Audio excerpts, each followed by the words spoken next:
Hello mga ka-agree. So, muna ito ang ampalaya karon. Wala tani na gamit og artificial nga fertilizer.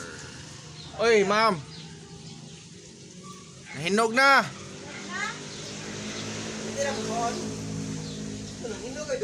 Ay, dako kayo. Dako kayo.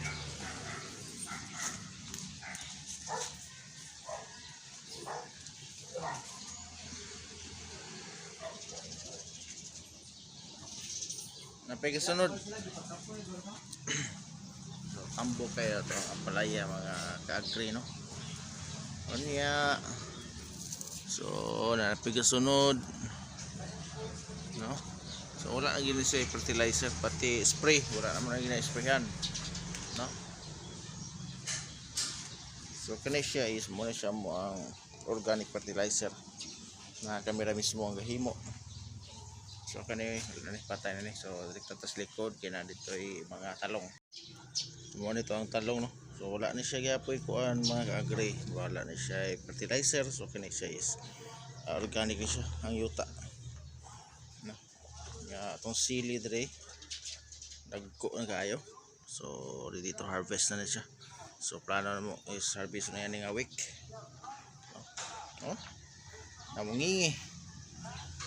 Wow. So, pwede natin i-practice sa atong backyard. So, kani likod naman ni sa mga opisina. So, mara siya mo ang kuan karon sa patubig. No? Okay. Conserve water. Man. Pwede naman siya na para ang tubig hinira magas. Yan. Okay. Muna siya pagkustada sa mga pagpatubig ani mo ang backyard garden.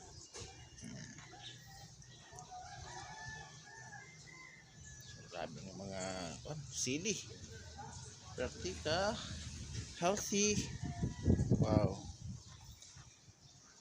Kita mo nagpo kayo. Dari. Diba? So kani mo na mo ginagamit pang spray sa mga talong. Para siya mura sa mo ang organic yapon na siya. Ang aming sili. Andre is talong. Wow. Kamatis. Mura siya ni mo ang kamatis mga ka-agree. So harabisono na po siya. So talong healthy kayo. Nan. So napadari. So nagharabison na po yung talong. Oh, nagko kayo. Oh.